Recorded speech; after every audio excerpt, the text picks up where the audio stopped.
Señor les bendiga. Estamos grabando en este momento en la predicación porque tenemos problemas con el internet, pero encontramos que esta es una manera que podríamos después compartirlo, entonces a través de las redes sociales, y este es un tema que puede estarlo compartiendo. Le decía que cuando era niño tenía este trauma de que por qué los profesores nos exigían aprender historia de otros lugares, de por qué teníamos que aprender historia de Europa, por qué teníamos que aprender diferentes cosas que para mí no tenían nada que ver. Y una de estas cosas que nos enseñan fue este tratado que existe entre Francia y España, el tratado llamado de Fontainebleau. Fontainebleau. En la pronunciación en francés es Fontainebleau. Y es en una ciudad francesa y es un tratado entre el rey Carlos IV y Napoleón Bonaparte. Este tratado decía que querían ambos conquistar Portugal y entonces unían sus fuerzas. En este tratado, entonces, España envió su ejército hacia Portugal, hacia la frontera de Portugal, y Francia también parte de su ejército lo envió hacia la frontera de Portugal. Cuando sucede esto, también el resto de soldados franceses comienzan a entrar a las diferentes plazas y diferentes ciudades de España. La excusa es que están esperando hasta que Napoleón Bonaparte les diga para avanzar hacia Portugal.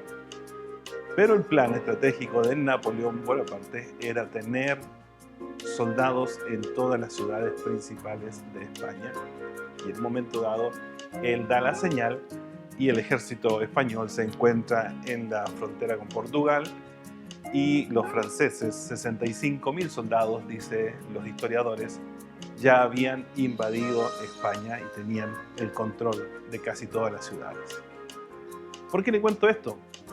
Porque esto fue lo que dio pie a que nosotros aquí en Sudamérica tuviéramos entonces nuestras famosas primeras juntas, donde al debilitarse el reinado español, perdieron también aquí las provincias que estaban gobernadas por el virreinato del rey de España. Entonces tomaron fuerza, al debilitarse España, tomaron fuerza entonces los criollos, tomaron fuerza la gente de Sudamérica para poder liberarse de este gobierno español. Creo que lo que hoy día tengo para comentarle a usted le va a servir mucho, porque ¿por qué lo llevo a esta parte de la historia? Porque el rey Carlos IV jamás imaginó que el dejar entrar a Napoleón Bonaparte a las ciudades de España le traería tal desgracias para España. Y hoy el tema que estamos tratando acerca del orgullo apunta a eso. ¿Sabe que a veces nosotros no nos damos cuenta cómo el orgullo puede destruir nuestras vidas? Entra solapadamente una estrategia militar como la de Napoleón, entrar solapadamente, parecer algo bueno, pero después terminarlo destruyendo. El diccionario nos dice que el orgullo es el exceso de estimación hacia uno mismo y hacia los propios méritos por los cuales una persona se cree superior a los demás y empieza a decir yo me lo merezco porque yo lo hice, o yo lo hago mejor, o yo lo haría mejor que la otra persona. Ese es el orgullo que trabaja en nuestras vidas. Pero este orgullo entra solapadamente en forma de éxito. Son pocas las personas que pueden manejar bien la fama y el éxito. ¿Qué nos dice la Biblia en Proverbios 27:21? Proverbios 27:21, que es el primer versículo con el que comenzamos esta mañana. Nos dice la palabra del Señor: el fuego prueba la pureza del oro y de la plata, pero la persona es probada por las alabanzas que recibe. Cuando la gente le da esa palmadita, qué bien, porque estuviste tú, que resultó esto, si no estuvieras tú, ¿qué pasaría aquí? Y comienza con una cierta manera de éxito. Ese éxito que sin darnos cuenta nos hace perder otras cosas. Lo vemos en cantantes que cuando llegan al éxito, sus fans van a saludarlo y terminan escupiéndolos, terminan garabateándolos, diciéndoles cosas malas, porque supuestamente ya son exitosos. El éxito pero en realidad es orgullo disfrazado de éxito. Lo vemos en un atleta o un deportista que lucha por alcanzar el éxito, y una vez que alcanza el éxito no quiere que nadie se le acerque. Tiene guardaespaldas, perros, para que nadie se le acerque, porque él ahora es famoso. Lo vemos en un empresario que tal vez luchó mucho por llegar a tener algo, una empresa, y tal vez llega a esa medida de éxito, pero pierde su familia, pierde sus seres queridos. El éxito parece que fuera algo muy lindo, pero pocas personas, como le digo, pueden manejar la fama. Las personas que no saben manejar la medida del éxito se vuelven orgullosas, y ese orgullo entró solapadamente y comenzó a destruir lo que parecía espectacular, comenzó a destruirlo. Entonces, veremos cómo el éxito comienza a destruir, solapadamente está entrando el orgullo, está entrando disfrazado a tu vida y te termina destruyendo. El orgullo causa de destrucciones como persona, destrucciones en un matrimonio, destrucciones en una familia, destrucciones en una empresa, destrucciones en una congregación, destrucciones en una sociedad. El orgullo. El orgullo. La Biblia nos habla de alguien que pasó por un proceso así. El rey Nabucodonosor. En Daniel, el capítulo 4, vamos a ir al pasaje de la Escritura, donde nos comienza a hablar de un rey, el rey Nabucodonosor, rey de Babilonia. En los tiempos que relata la Biblia en Daniel capítulo 4, Babilonia es un imperio que está avanzando. Y Daniel, junto a otros príncipes o principales, que son hijos de los que gobernaban, o de alguna manera tenían una autoridad, en Jerusalén, son llevados cautivos. Daniel pertenece a este grupo. Pero Daniel destaca en medio de todos los cautivos de diferentes lados, de diferentes lugares, no solo de Jerusalén, sino de los cautivos que eran preparados. Y los preparados, Daniel destaca junto a sus amigos, sus hermanos en la fe judía, por decirlo de esa manera, pero destaca. Y el rey Nabucodonosor, que en ese momento gobierna, tiene un sueño y se lo cuenta a Daniel, y Daniel tiene la interpretación acerca de ese sueño. Esto es más o menos en resumen. El capítulo 4, verso 4 nos dice quién era Nabucodonosor. Dice: yo, Nabucodonosor, vivía en mi palacio, en mi comodidad y en mi prosperidad. El rey de Babilonia, Nabucodonosor, es el mejor ejemplo de alguien que cae en esta trampa del orgullo. Leamos qué nos dice el verso 30 del capítulo 4 de Daniel. Dice de esta manera: y mientras contemplaba la ciudad, dijo: miren esta grandiosa ciudad de Babilonia. Edifiqué esta hermosa ciudad con mi gran poder para que fuera mi residencia real, a fin de desplegar mi esplendor majestuoso. ¿Dónde vamos a encontrar otro relato de la Escritura más centrado en sí mismo o más egocéntrico que este? Nabucodonosor diciendo: mi esplendor, mi ciudad, la que yo edifiqué, porque yo lo hice, porque... Parecieran palabras que a lo mejor hemos escuchado en nuestros labios o en los labios de otras personas. Nabucodonosor nos muestra cómo es una persona que es egocéntrica y que ha permitido que el orgullo entre a su vida. Mi amigo, mi amiga y hermanos en Cristo, el orgullo fue lo que destituyó a Satanás de los cielos. El orgullo fue el problema del Edén. El orgullo. ¿De verdad que ustedes van a ser como dioses? Le pareció tentador llegar a ser como Dios. ¿Que yo pueda hacer lo que hace Dios? El orgullo termina destruyendo. La Biblia dice que el orgullo precede a la destrucción. Proverbios capítulo 16, verso 5. Mira el libro de Proverbios. Creo que uno de los libros que podemos sacar harta enseñanza es del libro de los Proverbios, ¿no? Proverbios 16, verso 5. Dice de esta manera: el Señor detesta a los orgullosos y ciertamente recibirán su castigo. ¿Cómo es esto? ¿El Señor detesta? El Señor detesta a los orgullosos. O sea, no le agradan, no le gustan, no alegran su corazón, no. Por algo destituyeron a Satanás de los cielos. Si el Señor amara a los orgullosos, entonces Satanás todavía estaría en los cielos. El Señor detesta el orgullo, dice la palabra del Señor. Pero el problema es que Nabucodonosor no es que un día apareció y ya era orgulloso. Comenzó un proceso en su vida.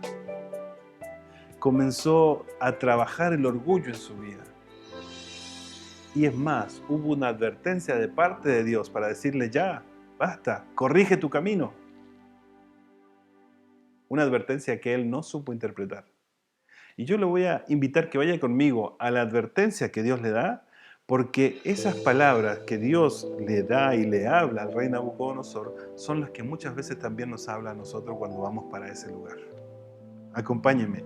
Daniel capítulo 4, el verso 27, y ahí vamos a ver entonces cómo es que Dios le habla y le da la señal al rey Nabucodonosor. Verso 27. Nabucodonosor habla y le cuenta el sueño a Daniel, y Daniel le dice esto, escuchen. Rey Nabucodonosor, por favor, acepte mi consejo. Deje de pecar. Haga lo correcto. Apártese de su perverso pasado y sea compasivo con los pobres. Quizás entonces pueda seguir prosperando. Escuche esto. Deje de pecar. Haga lo correcto. Apártese de su perverso pasado y sea compasivo con los pobres. Un pastor decía: cuando encuentro personas que han tenido mucho éxito y me piden consejos, yo les digo: vuelvan a su casa, tomen el lavaplatos y comiencen a lavar platos.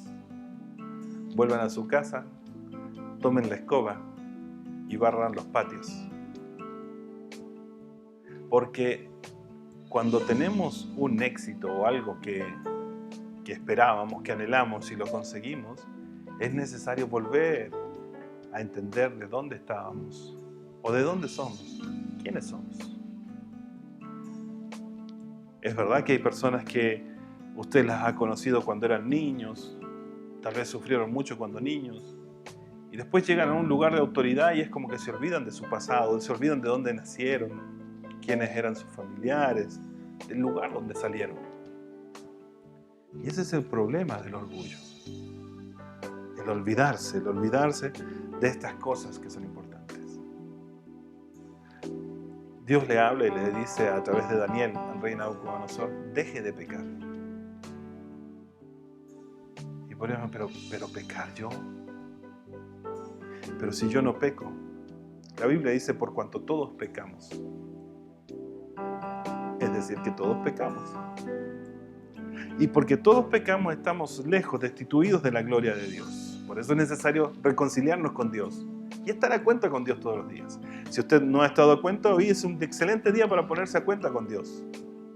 Reconocer sus pecados, reconocer sus faltas, sus rebeliones.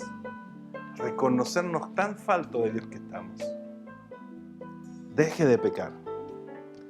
Actúe con rectitud, como debe ser. Sea correcto en sus decisiones. No se deje influenciar solamente por el orgullo, por el éxito, por lo que haya obtenido.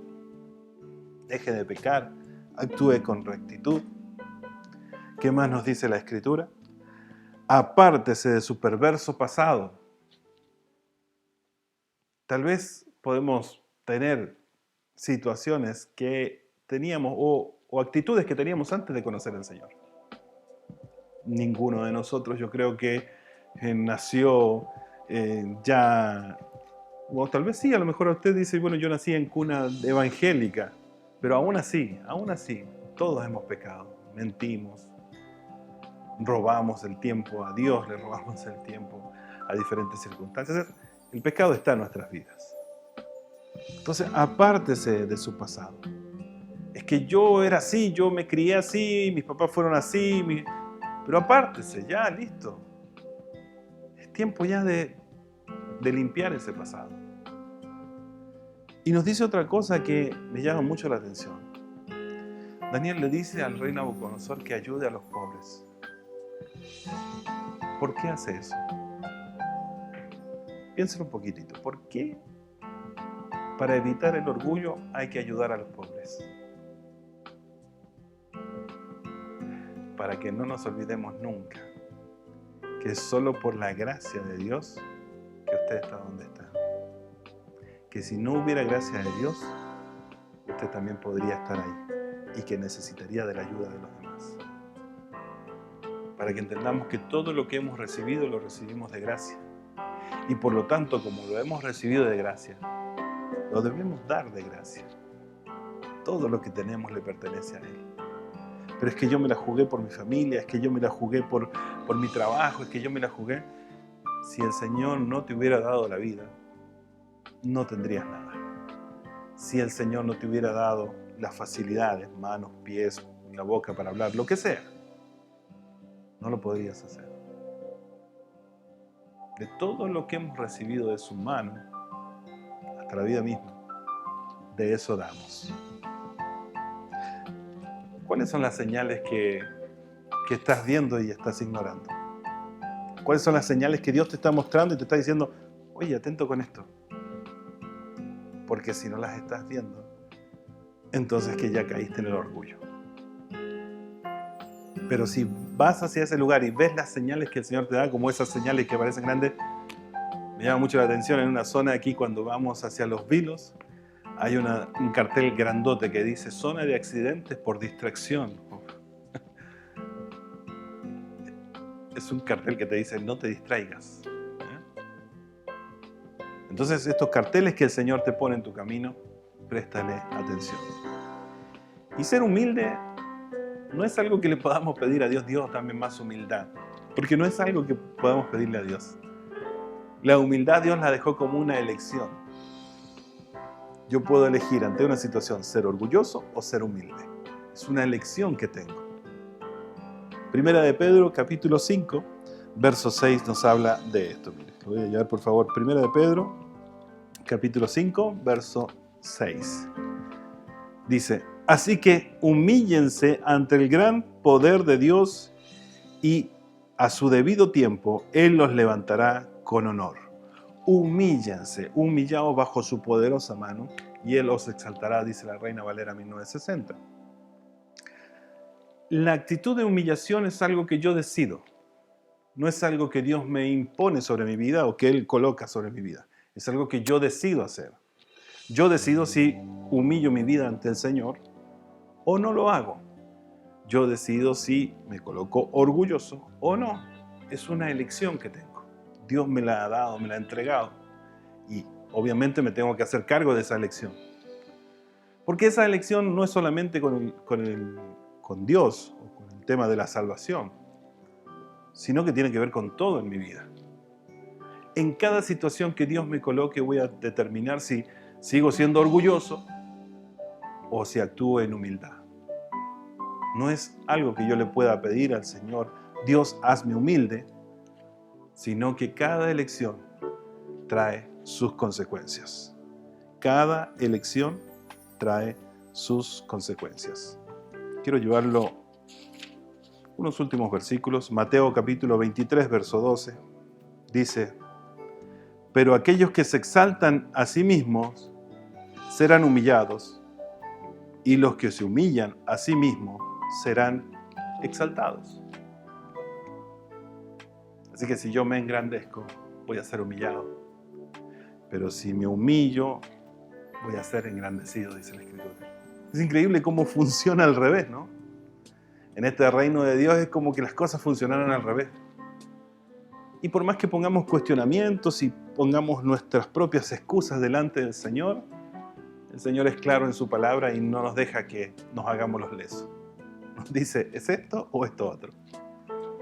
Y me fascina cuando hace eso el Señor, porque nosotros queremos negociar y decir, no, al medio, Dios, no, ¿es esto o esto? Elige. Y si elegimos bien, vamos a vivir en la bendición de Dios. Y si elegimos mal, tendremos que hacernos cargo de nuestras elecciones o malas elecciones. Quiero terminar con esto. ¿Has visto cómo el orgullo causa problemas a las personas que aprecias? ¿Has visto cómo el orgullo en tu vida causa problemas o daño a las personas que te rodean, a las personas que aprecias? ¿Te has dado cuenta de eso?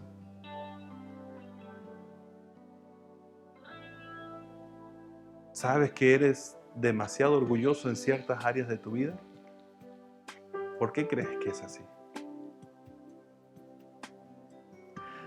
Hará falta un poquito de entender de que el llamado de Dios es para nosotros en esa área también. Orgullo es pensar que me lo merezco de parte de Dios y de los hombres. Humildad es pensar más en Dios y en los hombres. Quiero animarte con una oración a que podamos corregir nuestros caminos. Y seas astuto, que seas astuta, que entiendas y te des cuenta cuando el orgullo está tratando de entrar a tu vida. Porque si lo dejas entrar, puede ocasionar una invasión en tu vida y terminar destruyendo lo que al principio parecía algo excelente. Esta estrategia de Napoleón Bonaparte para invadir España es a veces la misma estrategia que el orgullo utiliza para poder destruir tu vida. El enemigo de nuestras vidas, dice la Escritura, que es Satanás, y él va a trabajar de una manera astuta para tratar de destruirte. Mi deber como pastor es decirnos, ya, escuchen esto. Hagan lo que decía Daniel a Nabucodonosor.